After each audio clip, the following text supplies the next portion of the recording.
Donc, bonjour à tous, merci. On va accueillir aujourd'hui Antoine Graveau, qui est professeur à l'Institut de génétique, environnement et protection des plantes, donc l'IGEPP, de l'Université de Rennes. Après avoir commencé ses études à Nantes puis à l'ENSAI à Nancy, il a effectué son doctorat à Polytech Nancy, qui portait sur la caractérisation de cytochrome P450 impliqué dans la synthèse des furocoumarines chez la plante médicinale Rhuta graveolens. Il a ensuite fait un premier postdoc au CEA Cadarache, où il a travaillé sur la génomique fonctionnelle sur Arabidopsis pour la caractérisation de transporteurs membranaires de métaux. Il a ensuite fait un second postdoc à l'INRA Dijon avec des travaux qui portaient sur le rôle de la signalisation du monoxyde d'azote dans les réponses physiologiques au cadmium chez Arabidopsis. Et il a ensuite été recruté en 2005, donc en tant qu'enseignant-chercheur à l'Université de Rennes. Donc il a rejoint un labo INRA à l'IGEPP en 2008 pour travailler sur les interactions plantes pathogènes. Et puis en 2019, s'est créée l'équipe diversité, évolution et génomique des interactions biotiques qu'Antoine Graveau anime. Donc c'est une équipe qui regroupe une trentaine de personnes et qui a été constituée à partir de deux collectifs. D'une part, des génomiciens spécialistes de l'évolution des espèces du genre Brassica et des stratégies de croisement interspécifiques. Et de l'autre côté, un groupe qui travaille sur la génomique fonctionnelle et la physiologie des réponses des plantes du genre Brassica aux agents phytopathogènes. Et donc, je vais maintenant laisser la parole à Antoine, qui va se présenter un peu plus, qui va nous présenter son équipe et son labo, et qui va parler des déterminants génétiques de la diversité du métabolisme spécialisé chez les brassicas cultivés. Antoine, c'est à vous, je vous laisse la parole. Merci beaucoup Mallory, merci à toutes et à tous d'être là. Alors, je connais très peu le réseau Métaspé et je suis très heureux de pouvoir intervenir aujourd'hui auprès de vous. Donc, Mallory, il a bien, ouais, il a bien, bien résumé un peu mon parcours. Alors, j'avais prévu quelques diapos pour en parler, mais je vais faire ça très vite. Mais c'est ce que je voulais dire par rapport à ces histoires de thèse et post-doc. C'est vrai que ma thèse, donc, c'était il y a un certain temps déjà. Mais j'ai commencé finalement avec le métabolisme spécialisé dans l'équipe animée par Frédéric Bourgault. Euh, et en fait, bah, ça m'a passionné. À l'époque, il était question donc de furocoumarine, des composés phénoliques. Et finalement, avec les moyens de l'époque, au cours de ma thèse, j'avais pas fait énormément d'avancées, hein. Il s'agissait d'essayer de caractériser des voies métaboliques des furocoumarines qui ont été magnifiquement étudiées ensuite par l'équipe. Mais c'est vrai qu'au début de ces projets-là, enfin, finalement, ce qui a été identifié dans ma thèse, c'était des phénomènes de rétrocontrôle et d'inhibition suicide des P450 par les furocoumarines. Donc, alors ce que je voulais, sur ce que je voulais insister, c'est que le métabolisme spécialisé, après la thèse, j'en ai pas refait pendant très longtemps. Parce qu'à la suite de ça, j'ai fait de la génomique fonctionnelle effectivement sur des métaux. Ensuite, quand j'ai intégré Rennes, enfin les équipes de Rennes, différentes équipes, j'ai travaillé sur les réponses au stress, mais plutôt sur des réponses métaboliques en travaillant sur le métabolisme primaire. Et puis ensuite sur des hormones, donc qui ne sont pas tout à fait encore du métabolisme spécialisé. Et donc, ça m'a pris du temps avant de revenir à la question du métabolisme spécialisé. Et ça fait ouais, peut-être 4-5 ans que j'ai vraiment raccroché là-dessus. Et donc, c'est de ça dont je vais vous parler. Mais ça explique aussi pourquoi peut-être je suis pas, j'ai pas été j'étais pas été très assidu à participer au réseau sur le métabolisme spécialisé. Alors, l'IGEP, Antoine, je me permets juste de t'interrompre. Je ne sais pas si c'est que moi, mais je ne vois pas tes slides. Je ne sais pas si tu es en train de partager, mais ah bah oui, mais complètement. je ne Alors, sais pas si c'est pareil pour les autres ou si c'est que moi. j'en sais rien. Non, Non, on moi, je voit voyais pas le rien. diapo. Ok. Pareil pour moi. Ok, alors, c'est dommage, parce que, ouais, on avait passé le temps. Ben, j'en sais rien. Quitter, partager. Oui, Jean-Claude, coupez votre caméra. Ouais, ouais, mais on peut trouver comment? Là, c'est Ah, bon, on voit, vous voyez, l'écran. Donc, exactement. ouais, Ok. voilà, C'est c'est bon, bon. si je fais ça, ça devrait aller mieux, quoi. Parfait, merci beaucoup. Donc il y avait une frise et tout ça, et tout ce que j'ai raconté, mais peu importe. Donc voilà, donc je présente l'IGEP. Donc l'IGEP, c'est un institut voilà, de génétique, environnement et protection des plantes qui est basé en Bretagne. Alors, il y a ces multisites, il y a plusieurs sites. Le site où il y a le plus de personnes, à l'ouest de Rennes. Et donc c'est un endroit où il y a plus de 300 personnes. En fait, c'est une très grande unité, une TGU, avec 8 équipes de recherche qui travaillent sur du gène à l'agro-système. Avec là, il y a le petit schéma là qui dit de la diversité et l'évolution donc des espèces de végétaux et de bestioles, soit insectes, soit nématodes, soit microbes, qui peuvent interagir avec les plantes. Les réponses des plantes, enfin l'étude de la réponse au stress biotique et abiotique, et puis jusqu'à à l'aspect, jusqu'au paysage, hein, et voilà. Et donc, il y a toute cette intégration. Et ça s'appuie sur un certain nombre de plateaux, dont un plateau qui est très important pour moi, c'est le centre de ressources biologiques, dans lequel on collecte et on conserve la diversité génétique des espèces cultivées qu'on étudie. Donc avec des milliers d'accessions pour chaque espèce, alors essentiellement cultivées, mais aussi des sauvages. Et puis évidemment plein d'installations pour faire de l'expérimentation, du phénotypage, cytogénétique, du génotypage, de la bioinfo. Et puis ce qui nous intéresse ici, c'est pas mal un plateau P2, qui s'appelle P2M2, profilage métabolique et métabolomique, qui est intégré comme des poupées russes avec des différentes structures, dont Corsair, qui est plus une structure régionale de métabolomique, donc qui fédère différents plateaux. Et puis depuis 2 ans, on a intégré MetaboHub. Donc ça, c'est un plateau dans lequel je m'investis pas mal, qui est très important pour mon travail. Alors, si je peux passer les diapos, c'est bon. Alors, à l'IGEP, il y a pas mal de gens il y a de plus en plus de gens qui travaillent sur le métabolisme et le rôle du métabolisme de la plante dans les interactions, notamment avec les organismes pathogènes, phytophages ou bénéfiques. Et donc, ça porte, comme je le disais, à la fois sur les métabolismes primaires, les hormones et les métabolites spécialisés. Et la question, c'est comment est-ce qu'on s'y prend? Alors, nous, on privilégie donc les approches en métabolomique, plutôt les approches chromatographiques. On utilise très peu la RMN. Et puis, on essaye de faire un peu du spatial en collaboration. J'en parlerai pas du tout, mais je trouve ça passionnant. Après, il y a différentes stratégies pour rechercher des causalités, parce qu'en fait, quand les plantes sont infectées par des agents pathogènes, il se passe plein de trucs. Mais la question, c'est d'essayer de déchiffrer quels sont les phénomènes métaboliques qui sont vraiment importants par rapport notamment aux résistances. Et donc, il y a des équipes qui vont focaliser plutôt sur le fractionnement bioguidé, la purification, et puis des essais pharmacologiques. Et puis, dans notre équipe, on va plutôt favoriser des approches de génétique et de génomique fonctionnelle pour essayer de comprendre les processus. Et alors, donc cette équipe DEBI, effectivement, comme l'a dit Mallory, s'est créée quasiment, à peine la veille du confinement en 2020. Et donc, c'est une équipe qui associe voilà, deux collectifs d'origine. On collaborait beaucoup ensemble et puis on a fini par faire une équipe ensemble. Et donc, un collectif qui travaille sur l'évolution des brassicas, des espèces de brassicas, sachant que donc, le Brassica napus, qui est le colza, est un hybride interspécifique entre deux espèces, donc une espèce un navet ou une navette et un chou. C'est un croisement qui a dû se faire probablement entre le néolithique et le Moyen-Âge, probablement plus proche du Moyen-Âge que du néolithique. Et donc, on retrouve les deux sous-génomes chez Brassica napus. Et donc, en fait, étudier le colza, c'est étudier ses parents.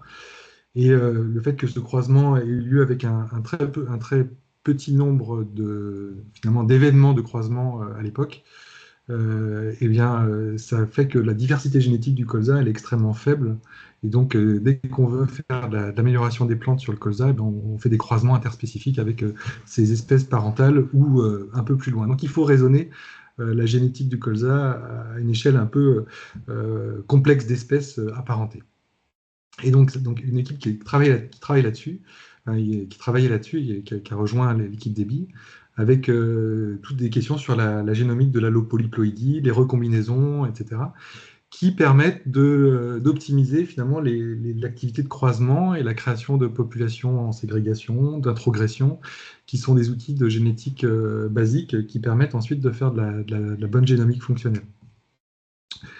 D'une part, et d'autre part, de créer du matériel qui peut être utile aussi pour les sélectionneurs. Donc en fait, on essaie d'utiliser toutes ces connaissances de génomique Brassica, à la fois pour faire du fondamental et puis de l'appliquer.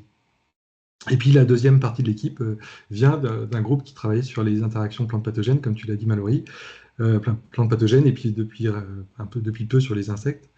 Et dans cette équipe-là, il y a à la fois l'analyse génétique, mais aussi de l'analyse mécanistique.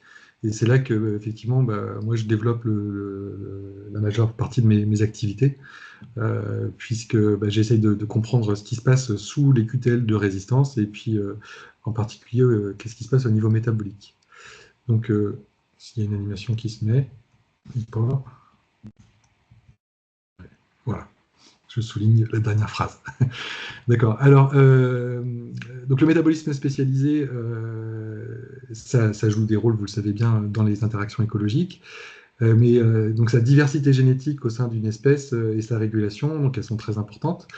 Mais en fait, entre la diversité génétique, c'est pas uniquement la diversité génétique qui module la diversité du métabolisme spécialisé, c'est aussi la diversité génétique qui module la perception du non-soi et la signalisation qui peut déclencher la synthèse du métabolisme spécialisé. Donc en fait, dans la cascade d'événements qui peut se passer dans une interaction biotique, il y a des variations alléliques qui peuvent porter à la fois sur la perception du non-soi, donc assez éloignée du métabolisme, sur la signalisation, ou directement sur les capacités des plantes à faire du métabolisme. Et c'est vrai que quand on analyse les caractères complexes de réponse aux organismes, chez les végétaux, et ben, si on applique des techniques de génétique quantitative, on va identifier plein de régions génomiques dont les variations alléliques peuvent contrôler le processus. Et ça va déclencher finalement toute une multiplicité de cascades cellulaires qui peuvent aboutir à moduler finalement la progression des agents pathogènes ou le recrutement des taxons microbiens bénéfiques. Et ces recrutements-là ou ces résistances-là vont avoir, ou ces sensibilités peuvent avoir des conséquences derrière sur les réponses métaboliques qui sont en fait secondaires et qui ne sont pas directement causées par les variations alléliques au départ. Et donc, en fait, quand on analyse un métabolome d'une plante qui est infectée ou de la diversité, enfin, voilà, des réponses à des agents biotiques, en fait, on mesure tout ça à la fois. Et le sujet qui nous intéresse, alors on n'est pas les seuls évidemment, c'est d'essayer, on avait proposé ce mot-là, ça n'avait pas été accepté par un journal, mais je maintiens que je trouve ça intéressant, faire la déconvolution, mais alors là, plutôt des processus qui sont gouvernés à la fois par des variations alléliques sur le génome et puis par des paramètres environnementaux. Et d'essayer de bien repérer les processus qui sont directement reliés aux variations alléliques et qui sont des processus causaux par rapport aux phénomènes qui nous intéressent.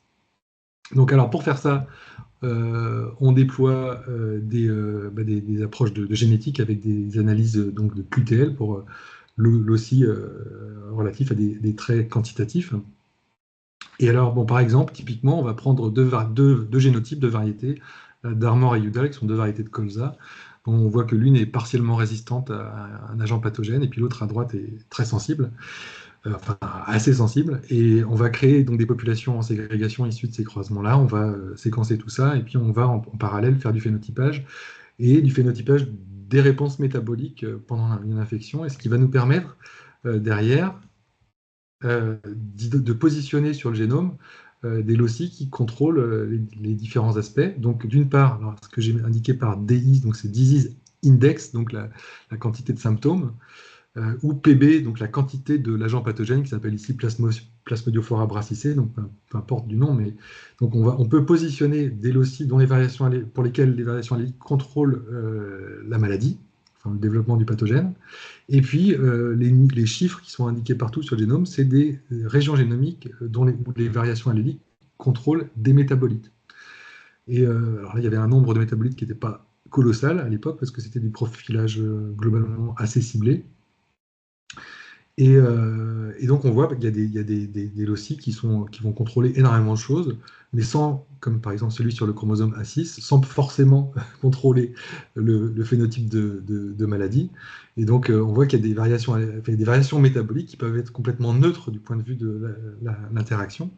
Et puis, inversement, on peut avoir des loci qui contrôlent un grand nombre de métabolites et colocalisés avec un locus qui contrôle vraiment très fort l'interaction plante pathogène. Donc, quand on a ce genre de résultats assez touffus, eh ben, on s'est posé la question, mais comment les représenter graphiquement de façon un peu plus intégrée? Et on a trouvé cette solution-là. Alors là, il y a trois loci qui nous intéressent particulièrement, et de les représenter sous forme de réseau, où en fait l'espèce de losange, enfin oui, représente un locus, et avec une variation allélique sur un locus. Et quand on a l'allèle d'Armor ici, par exemple sur le QTLC09, eh ben, on va avoir un effet positif, un effet génétique positif de cet allèle sur l'accumulation d'un certain nombre de composés, dont tous n'ont pas été identifiés en 2019. Et puis, en parallèle, un effet négatif sur la quantité de pathogènes. Et en fait, avec ce genre de réseau, on peut identifier finalement qu'il y a des loci qui peuvent partager, qu'ils ont en commun de contrôler l'agent pathogène, mais ils ont des empreintes métaboliques qui sont très différentes, et potentiellement, finalement, ça suggère qu'il y a des mécanismes qui sont un peu différents. Donc là, l'épaisseur des flèches représente finalement le R carré, donc de l'analyse génétique, autrement dit, finalement la force, l'effet, l'intensité de l'effet que l'allèle a sur les métabolites. Et la flèche la plus épaisse, c'est celle qui contrôle M320T 2161, un composé qui à l'époque était inconnu, et je vais en reparler tout à l'heure.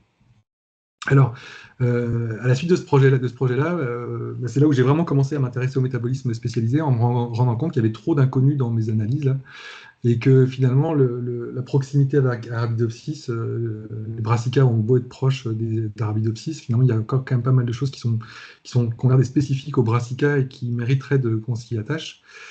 Et en fait, moi, je ressentais le besoin de dimensionner des approches génétiques pour aller, d'exploiter toutes les ressources génomiques qu'on avait sur les brassicas pour aller travailler sur l'identification des facteurs moléculaires à l'origine de cette diversité phytochimique. Et donc, c'est là où on a lancé un certain nombre de projets, Describe, Brassimet et Resalt. Alors, les noms ne vous intéressent évidemment pas, mais ça va structurer ensuite l'exposé que je vous fais, et je vais commencer par le projet Describe. Alors, le projet Describe, on a cherché à s'appuyer sur la diversité phytochimique du colza. Donc, on savait qu'elle ne serait pas forcément très large, parce que le colza, c'est une espèce il y a eu peu d'événements de création de cette espèce allopolyploïde, donc il n'y a pas beaucoup de diversité génétique, mais connaître cette diversité, ça intéressait beaucoup notamment le monde de la sélection du colza.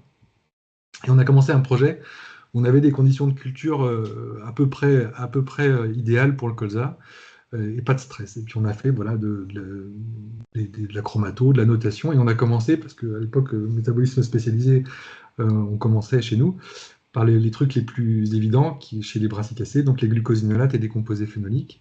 Et puis on a fait tout un travail d'annotation dont je vous ai épargné les détails, pour analyser un certain nombre de composés. Certains nous ont donné un peu de fil à retordre, notamment parce que les glucosinolates, ils ont beau être assez connus, il y en a un certain nombre qui sont finalement peu décrits, et ils étaient parfois un peu en faible quantité.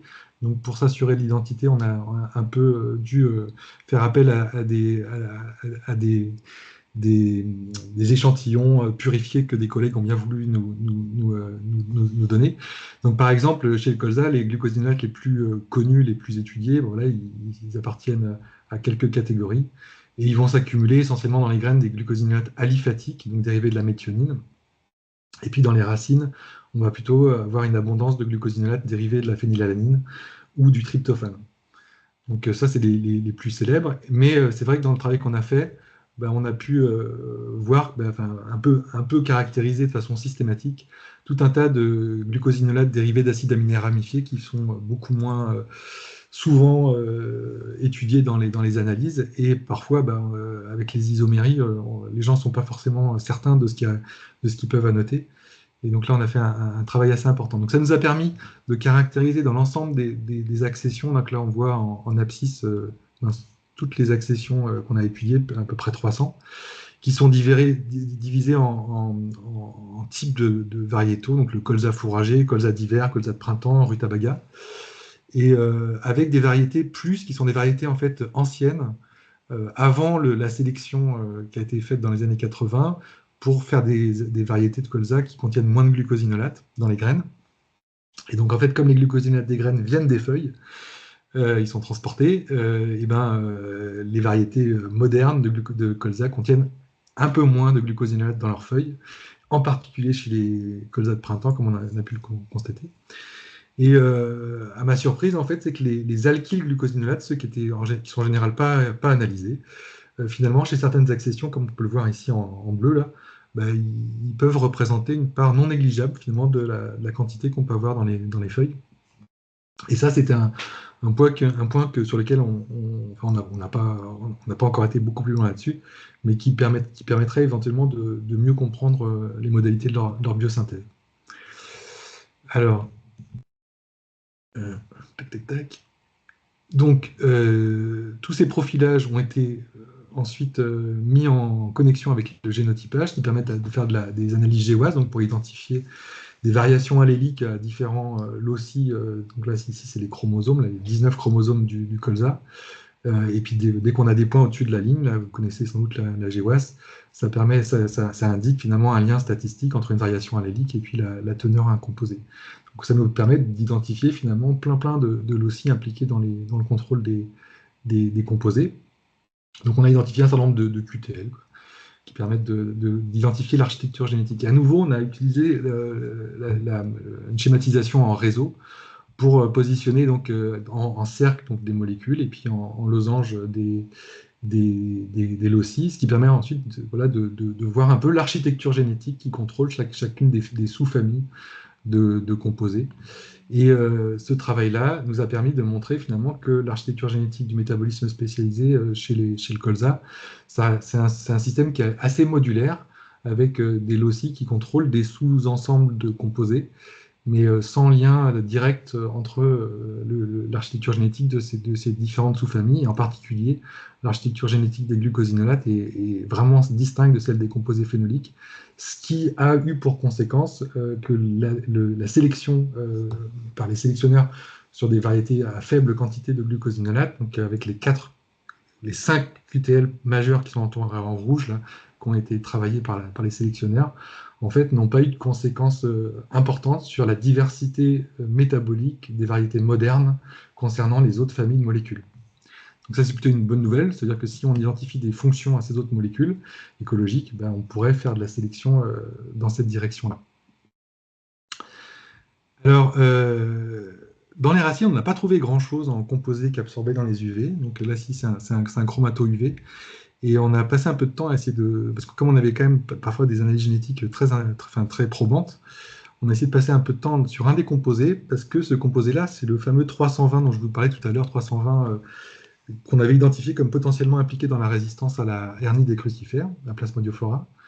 Et donc on a fait tout un travail de purification, d'élucidation structurale, dont les résultats finaux sont très récents. Donc en collaboration avec des équipes de Rennes là, de chimistes. Et on était très content de tomber sur un composé qui a priori, à notre connaissance en tout cas, on ne l'a pas retrouvé dans la littérature en état. Donc un dérivé conjugué, plusieurs dérivés conjugués de la lumazine avec différents types d'acides aminés.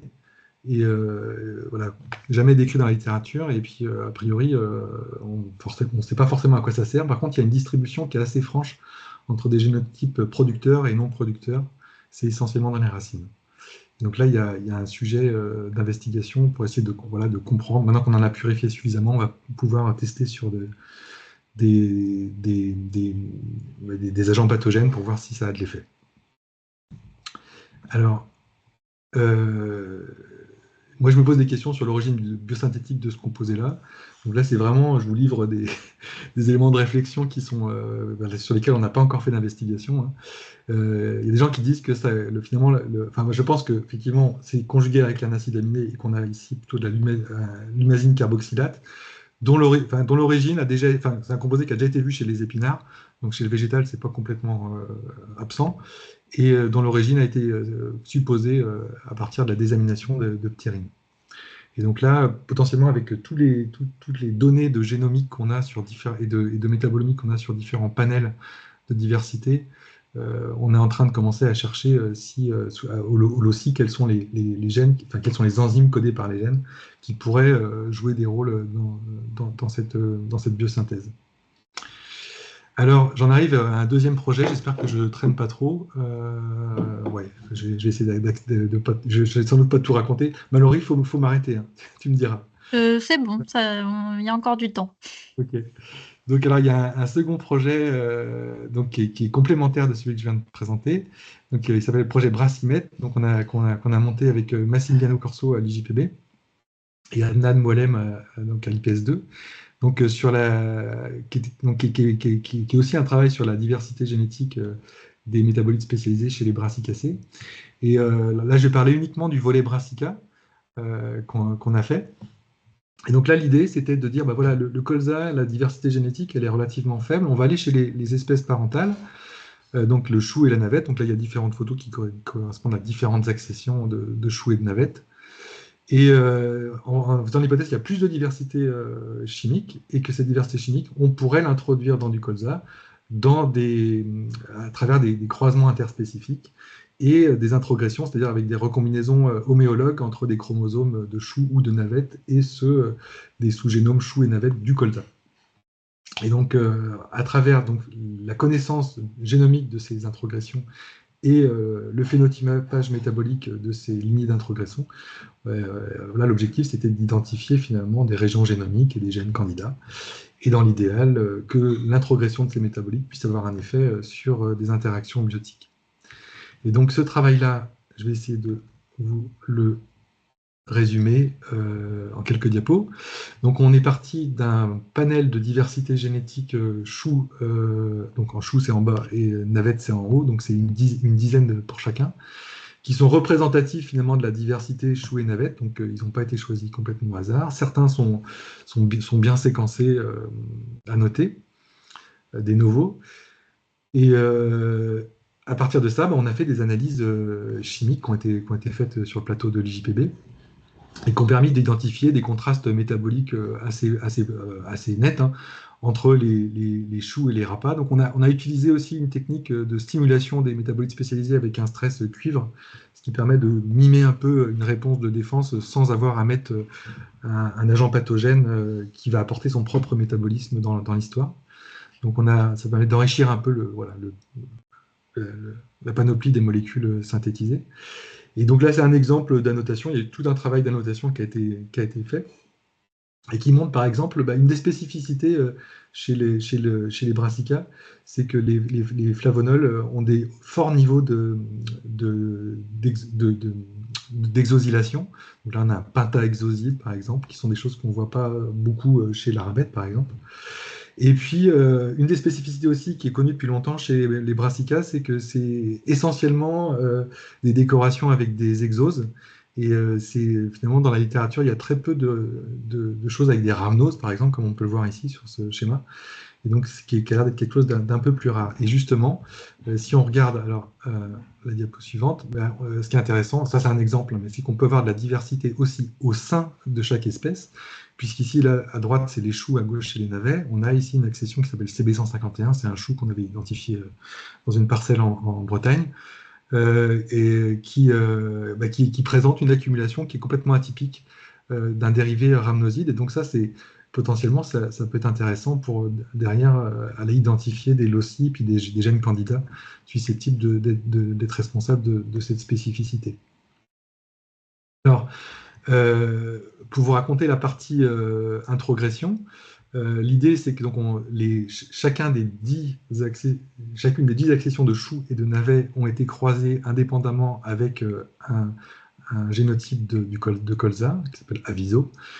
Il y a eu tout un tas d'étapes de brassage et de recombinaison qui ont été suivies par l'équipe de génomiciens et qui ont permis d'obtenir des lignées fixées, haploïdes doublées, donc homozygotes, avec plein d'introgressions. Et cette méthode de recombinaison par voie qu'on appelle triploïde, a cet immense avantage, et qu'elle est maîtrisée par les collègues, d'apporter un nombre de recombinaisons beaucoup plus élevé que ce qu'on peut avoir d'habitude. Ça peut être 4, 5 recombinaisons par chromosome, ce qui fait qu'on a des populations avec des petites régions introgressées et qui maximisent nos chances finalement d'identifier les loci causaux. Alors ça, c'est en théorie. Pour l'instant, c'est une approche qui n'avait jamais été couronnée de succès, parce qu'il n'y avait pas eu beaucoup d'essais, en fait. Et donc, on était très heureux de pouvoir valider un peu cette approche méthodologique avec différents composés. Donc là, c'est un travail qui a été fait notamment dans le cadre de Anne-Solène Valadon, là, qui organise ces sessions, il me semble. Et donc, quand elle était en stage de master chez nous, avec donc deux familles de composés qui sont déjà connues, hein, Blumenau C et puis Biscumaryl spermidine, avec des régions voilà, très, très, très nettes qui sont issues de l'analyse génétique dans ces lignées d'introgression. Donc ça nous donne des gènes candidats à valider. Là, on est sur du métabolisme qui existe chez la rabette, donc en fait, c'est de la validation et de la transposition à une espèce cultivée. Alors, je rajoute quand même, ah oui, ça c'est le détail, sur le fait qu'au-delà d'identifier des gènes candidats, ben on a aussi, là c'est des accessions, des lignées d'introgression. Ici on a aviso, là on a des lignées d'introgression avec des individus qui accumulent beaucoup du composé. Et les lignées d'introgression, elles ont l'avantage de pouvoir être exploitables directement par les sélectionneurs qui peuvent directement les utiliser pour des croisements.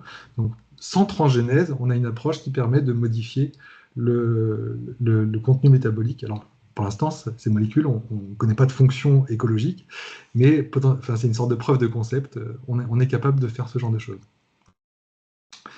Alors, je ne l'ai pas sur cette diapo-là, mais on a aussi identifié une région assez intéressante par rapport au composé 320, là, le dérivé de l'humazine, qui va nous permettre aussi d'investiguer davantage, c'est encore une approche complémentaire pour investiguer les gènes causaux potentiels. Donc, alors là, c'est un résumé des différents projets pour essayer de montrer leur différence. En fait, dans un projet d'Escraille, on fait une analyse un peu par GWAS sur un panel de colza, donc peu de diversité génétique, mais du colza, donc un gros intérêt en application. Et donc, comme on avait fait un nombre assez faible de composés, on a repris les échantillons dans le cadre de MetaboHub, en collaboration avec Pierre Pétriac.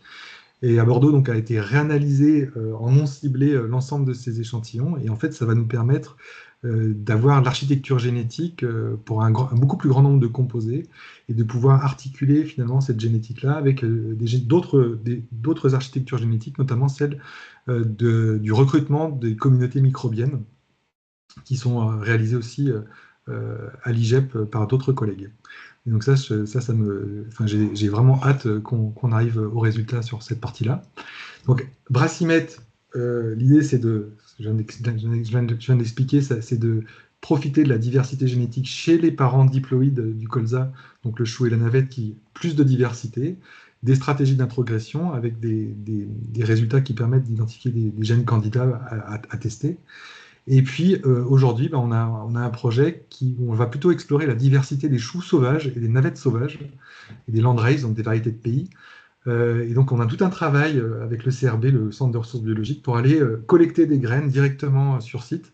On a l'avantage que le chou, c'est une espèce qui a été domestiquée en Europe. C'est une des seules plantes cultivées en Europe qui a été domestiquée ici. Et donc, on a accès directement à cette diversité. Il suffit d'aller sur les sites de collecte. Et donc, ensuite, on peut séquencer tout ça, ce qu'on fait, et il y a un travail qui est fait actuellement pour étudier son métabolisme spécialisé et l'articuler avec le phénotype de résistance à un insecte qui est un ravageur majeur du colza, pour lequel il n'y a plus de solution chimique, puisque le phosmètre, donc la molécule qui a été longtemps utilisée par rapport à ça, a été interdite. Donc il y a des grosses attentes de la part de la filière pour qu'on identifie non seulement des génotypes résistants, mais aussi qu'on comprenne les mécanismes associés à cette résistance. Et donc ça marche, c'est un projet qui marche assez bien. Je ne vais pas en dire plus. Allez, je voudrais juste terminer sur un projet qui est en préparation. Donc j'ai pas grand-chose à vous raconter à part mon enthousiasme et je trouve le fait que c'est typique des choses qu'on va commencer à faire et qu'on aimerait faire. Donc le SMCSO, c'est un composé qui n'existe pas chez l'arabette, c'est un acide aminé non protéinogène qui est très abondant. Parfois, dans la plupart des échantillons, c'est un des composés des acides aminés libres les plus abondants des échantillons. Mais à ce jour, l'origine biochimique de ce composé-là est loin d'être acquise, on va dire, et ses fonctions écologiques et physiologiques le sont à peu près autant, c'est pas énormément. Alors ce qu'on sait par contre, c'est que c'est un composé dont la dégradation enzymatique et non enzymatique par chauffage, quand on fait, quand on fait chauffer du chou, ben, ça libère des composés voilà, diméthyldisulfide et autres, qui sont typiques voilà, du bouquet olfactif du colza, et qui sont aussi impliqués finalement dans les interactions à distance du colza avec des brassicas, avec différents insectes, et notamment avec des parasitoïdes. Et donc, on voit bien l'importance de ce composé-là à distance. Et bon, c'est vrai qu'on développe des projets, voilà, on a une méthode d'analyse de volatiles depuis quelques temps chez nous. Et effectivement, ces composés-là, la diméthyldisulfide, sont vraiment parmi les composés majeurs qu'on peut capter sur ces plantes-là. Et donc, dans la thèse de Laura Bellec, qui est à l'IGEP, qui n'est pas dans notre équipe, mais qui est dans l'équipe avec Maxime Hervé et Anne-Marie Cortesero, que vous connaissez peut-être, qui a montré que la distribution du SMCSO peut être vraiment très contrastée en fonction des tissus chez le colza, avec une énorme accumulation dans des composés, dans des tissus qui sont très importants à défendre, à savoir les organes sexuels floraux. Donc des quantités 60 micromoles par gramme de matière sèche, c'est colossal pour un acide aminé. Et donc qui suggère finalement des fonctions écologiques. Et ce sur quoi Laura est en train de travailler et ça a l'air d'être validé. Donc vis-à-vis de plein d'insectes, le SMCSO, ça joue un rôle qui a l'air assez important. Et malgré tout, on ne connaît pas bien sa voie de biosynthèse. On sait que sa distribution taxonomique, elle est un petit peu erratique chez les brassicacées. Il n'y en a pas chez l'arabette, mais il y en a chez des plantes proches de l'arabette. Et puis, il n'y en a pas chez toutes les plantes proches des brassicas. Donc, il y a tout un travail à faire. Et en termes de voie de biosynthèse, notre piste, c'est la suivante. C'est un travail, alors, il y en a plusieurs, je ne vais pas toutes vous les raconter, mais c'est celle qui nous passionne le plus. Elle a été investiguée chez les Ayacées. Et donc, ça pourrait partir finalement du glutathion, avec une étape finalement de modification du glutathion. Alors, chez les Ayacées, c'est surtout, c'est pas exactement la même, mais chez les brassicas, ce serait une méthylation sur le soufre, avec ensuite un redébobinage pour arriver à ce que donc, souvent on appelle la méthine, mais qui est l'équivalent du SMCSO. Et donc les analyses qu'on a réalisées, donc c'est Pauline Lebouche qui a fait ça, dans tous les jeux de données métabolomiques dont on dispose, on retrouve pour la plupart les intermédiaires réactionnels de cette voie qui est au tableau là. Et donc nous on pense que c'est une voie qu'il faut aller creuser. Avec une grosse inconnue, c'est sans doute une méthyltransférase qui pourrait travailler sur le glutathion. Et voilà, ça, c'est un projet auquel on réfléchit actuellement. C'est comment faire pour essayer d'identifier cette étape que vraisemblablement Arabidopsis ne sait pas faire. Et donc, on est en train d'essayer de regarder entre la diversité variétale et interspécifique, quels sont les paramètres environnementaux, faire des corrégulations transcriptome, métabolome, et rechercher des gènes candidats par des approches soit GWAS, soit de corrégulation, et puis ensuite d'aller valider tout ça. Donc voilà, donc ça je pense que c'est des stratégies que vous connaissez bien dans votre réseau. Pour nous, c'est un peu plus nouveau, mais en tout cas, on a envie de faire ça. Donc je vais terminer là-dessus. Et puis je vais remercier, j'espère que je n'oublie personne, un maximum de gens. Effectivement, dans tout ce que j'ai raconté, il y a plein de collaborations. Ce que je raconte, en fait, si il y a autant de collaborations au sein de l'IGEP, c'est parce qu'il y a beaucoup d'équipes qui sont intéressées par ces résultats. En fait, on crée des ressources pour alimenter plein de projets en écologie chimique. Et puis, voilà, merci aussi à tous les collègues avec qui on travaille sur les différents aspects. Je serais ravi de répondre à vos questions. Je vais peut-être arrêter le partage parce que j'ai besoin de vous voir, je pense. Et sur mon écran, j'ai pas réussi à mettre les deux à la fois. Eh bien, merci Antoine. Est-ce que vous avez des questions? Et il y a le chat qui est ouvert si jamais vous voulez poser des questions directement dans le chat.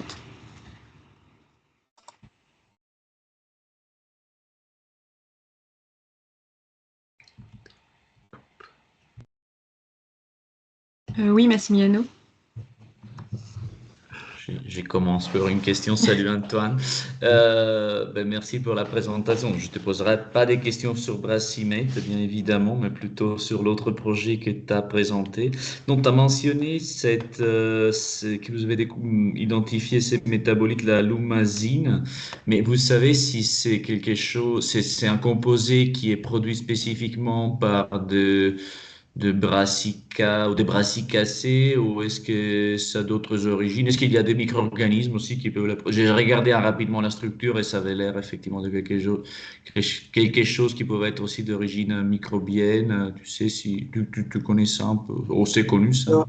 Alors, la littérature est pas hyper abondante hein, sur le Ok, sujet. Effectivement, tous les articles qui sont intéressants parlent plutôt enfin, sont tous azimuts, insectes aussi.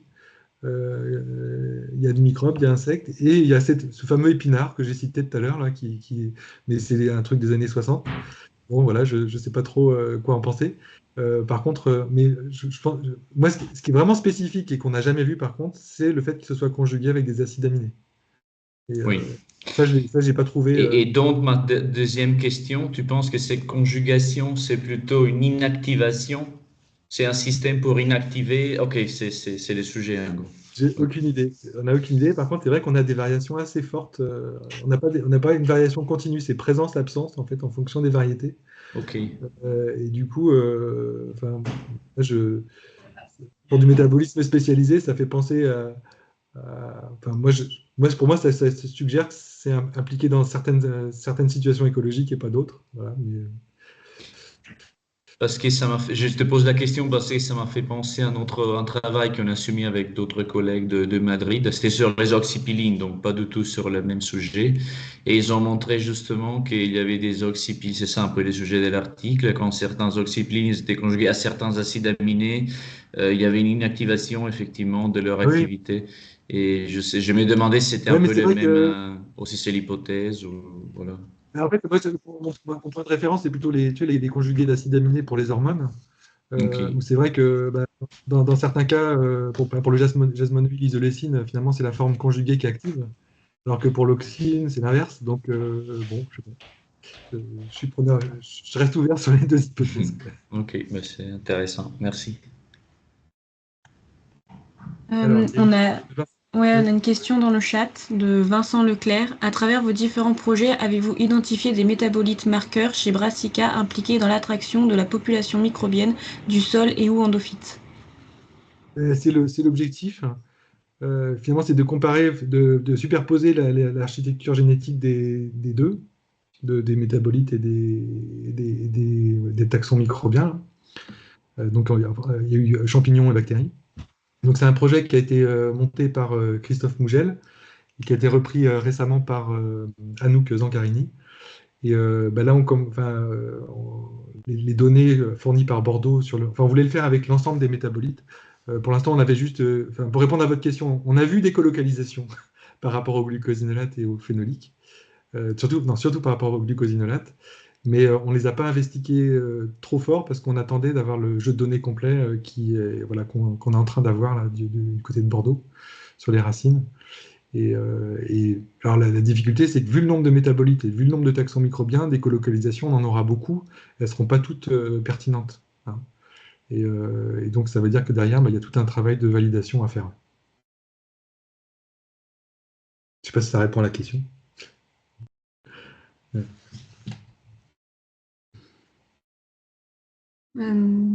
Eh bien, s'il n'y a pas d'autres questions, je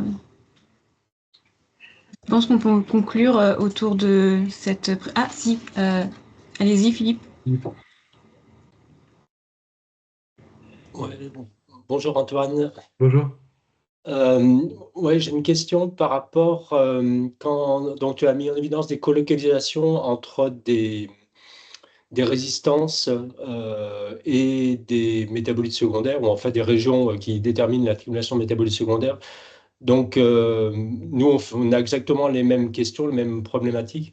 Et après, la question qu'on se pose, nous, beaucoup chez la vigne, c'est la question de la validation. Donc, typiquement, on a un stilbène qui colocalise avec une moindre sensibilité à tel pathogène.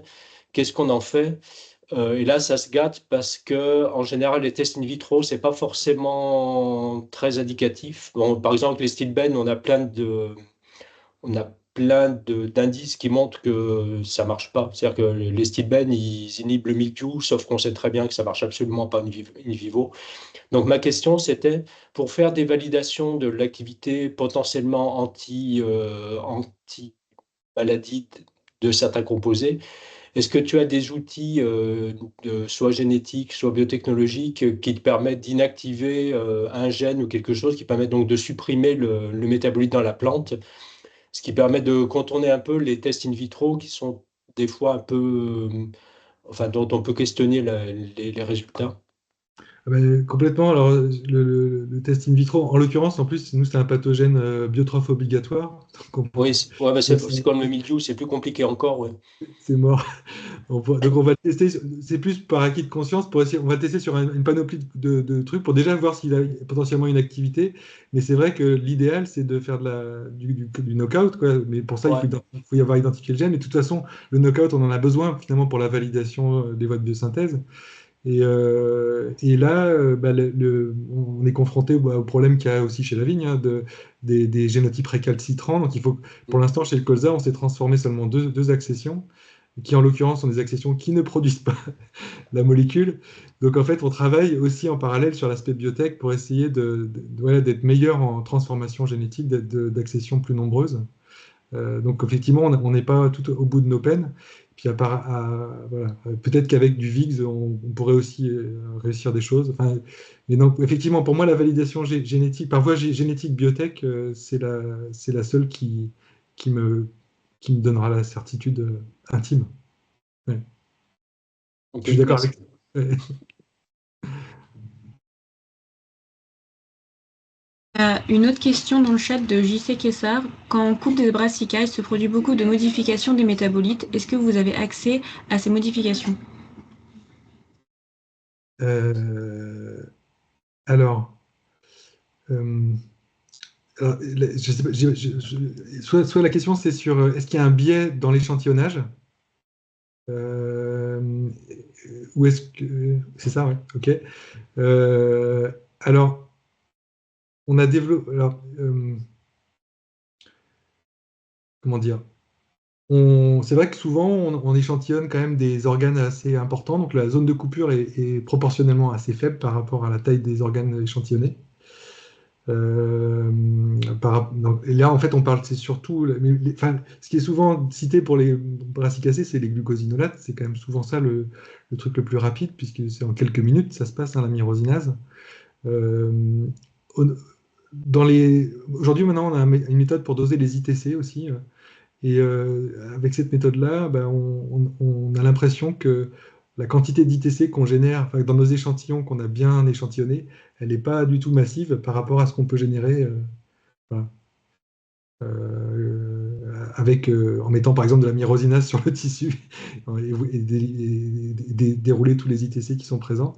Donc pour moi, les méthodes d'échantillonnage qu'on emploie apportent un niveau de dégradation des glycosinates qui sont pour moi une sorte de marqueur de qualité, entre guillemets. Si on débobine pas trop les glucosinolates, le reste doit suivre, je pense. Et voilà, peut-être 1%, 2%, voilà, je dirais ça comme ça. J'estime à ça le biais.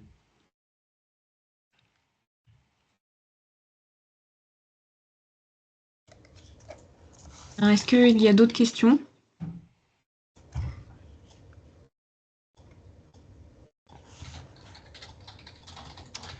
Merci à tous d'avoir assisté du coup à cette présentation et merci à vous Antoine pour cette présentation.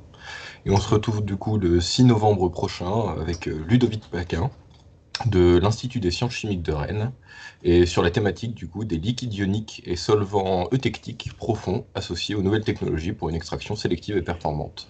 Merci encore d'avoir assisté à cette présentation. Merci à vous.